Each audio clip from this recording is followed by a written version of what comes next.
আসসালামু আলাইকুম প্রিয় দর্শক, আজকে একটা রোমাঞ্চকর ঘটনা বলবো, শুনে হয়তোবা আপনার চোখ কপালে উঠে যেতে পারে। হ্যাঁ, আমাদের ঘুমে ব্যাঘাত নাকি চাঁদ ঘটায়। আমরা জানি ছোটবেলা থেকে চাঁদ আমাদের স্নিগ্ধ জ্যোৎস্না আলোতে আমরা সুন্দর চাঁদের জ্যোৎস্নাটা উপভোগ করি এবং দেখে আমরা আনন্দিত হই। সেই চাঁদ যদি আমাদের ঘুমে ব্যাঘাত ঘটায় তাহলে কেমন হয় অবস্থাটা? প্রিয় দর্শক, আসুন আমরা বিস্তারিত জানি। চাঁদের মহাকর্ষ পৃথিবীর সবকিছুকেই প্রভাবিত করে। এর সবচেয়ে ভালো উদাহরণ হলো জোয়ার ভাটা। চাঁদের কক্ষপথের সঙ্গে মিল রেখে পৃথিবী প্রতিনিয়ত দুবার করে জোয়ার এবং ভাটা হয়। সূর্যের চেয়ে চাঁদ আমাদের অনেক কাছে, তাই চাঁদের আকর্ষণে সমুদ্রের পানি ফুলে ওঠে বা বেড়ে যায়। এই অবস্থাকে বলে জোয়ার। পৃথিবী ও চাঁদের ঘূর্ণনের কারণে এই ফুলে ওঠা পানি নেমে যাওয়াকে বলে ভাটা। কিন্তু মজার ব্যাপার হলো, চাঁদের এভাবে পৃথিবীর কাছে আসা বা দূরে সরে যাওয়া আমাদের শরীরকে প্রভাবিত করে। আমাদের ঠিক মাথার উপর যে চাঁদ মহাকর্ষ শক্তি পৃথিবীর বিপরীত দিয়ে কাজ করে, ফলে নিজেকে হালকা মনে হয়। তবে এটা খুব সামান্য। আমাদের ওজনের 10 লাখ ভাগের 1 ভাগ হালকা মনে হয়। এই পরিবর্তনের প্রভাবে মানুষের ঘুমের উপর প্রভাব পড়ার সম্ভাবনা খুবই কম, কিন্তু চাঁদ বা অন্য উপায়ে আমাদের ঘুমের ব্যাঘাত ঘটতে পারে।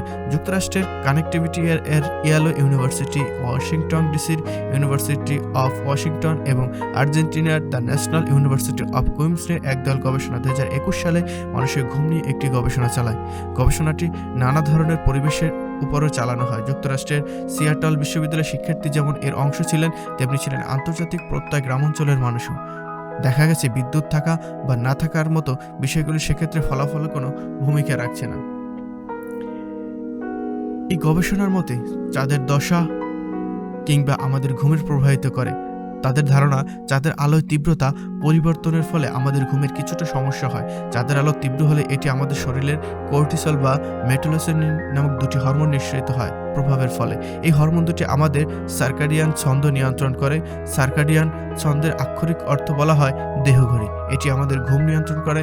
সার্কাডিয়ান ছন্দ বলে গেলে ঘুম আর অস্বাভাবিক হয় না। ফলে চাঁদের কৃষ্ণপক্ষ থেকে শুক্লপক্ষের মাঝখানের সময়টিকে রাতের পুরুষদের 21 মিনিট এবং নারীদের 12 মিনিটের মতো ঘুম কম হয়। তবে সুইডেনের ইউনিভার্সিটি অফ গোথেনবার্গের 3 গবেষক মিয়াখেল স্মিথ ইয়ালোক্রক এবং কার্স্টিন পার্সওয়ে এ নিয়ে আরেকটি গবেষণা করেন। তাদের প্রকাশিত গবেষণাপত্রে উঠে এসেছে পূর্ব চাঁদ তারাকে মানুষের ঘুমের প্রায় 25 মিনিট কম হয়, আর নতুন চাঁদ রাতে রেভ স্লিম অর্থাৎ ঘুমের যে গভীর পর্যায়ে মানুষ দেখা যায়, সেই পর্যায়ে প্রকাশ করতে অন্য কোনো সময়ের চেয়ে 30 মিনিট বেশি সময় লাগে।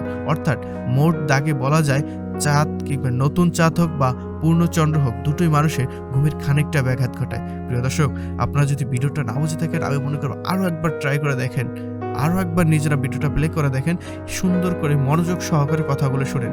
আপনারা প্রথমেই ঘাবড়ে বা প্রথমেই না বুঝলেই একটা কমেন্ট করবেন না। আমি বলবো যে ভিডিওটা আবার দেখেন, এখানে কি বলা হয়েছে আসলে সেটা একটু উপলব্ধি করেন, তাহলেই বুঝবেন আসলে যতটা প্রভাব আমাদের ঘুমে পড়ে সেটা আমরা কেয়ার করতে পারি না, তবে একটু হলেও পড়ে। আমরা জানি যে চাঁদ পৃথিবীর কক্ষপথ থেকে প্রতিনিয়ত দূরে সরে যাচ্ছে, তাহলে আমাদের এটা সরে যেত প্রায়, আমরা জানি যে 10,000 আলোকবর্ষ লাগবে যখন 1 মিটার দূরে সরে যাবে। 1 মিটার দূরে সরে যেতে আমাদের পৃথিবী থেকে চাঁদ কক্ষপথে সরে যেতে প্রায় 1 মিটার যেতে প্রায় 10,000 আলোকবর্ষ লাগবে। কিন্তু প্রতিনিয়ত চাঁদ কিন্তু আমাদের পৃথিবীর কক্ষপথ থেকে সরে যাচ্ছে, সেটা আমরা কিন্তু অনুধাবন করতে পারছি না, বা এতটা কম পরিমাণ যাচ্ছে অনুভব করতে পারছি। ঠিক তেমনই এখানে চাঁদ যে আমাদের ঘুমের কিছুটা অংশ ব্যাঘাত ঘটায় কর্টিসল এবং মেলাটোনিন নামক দুটি হরমোন নিঃসরণ প্রভাবের ফলে, সেটা আমরা বুঝতে পারি না। সো প্রিয় দর্শক, কেমন লাগলো ছোট্ট এই ইনফরমেশনটি? আশা করি ভালো লাগছে। যদি ভালো লাগে তাহলে চ্যানেলটি অবশ্যই প্লিজ লাইক, কমেন্ট, শেয়ার এবং সাবস্ক্রাইব করতে ভুলবেন না। অবশ্যই আগামীকাল আবার নতুন কোনো ভিডিও নিয়ে আসবো আপনাদের সামনে। ধন্যবাদ সবাইকে।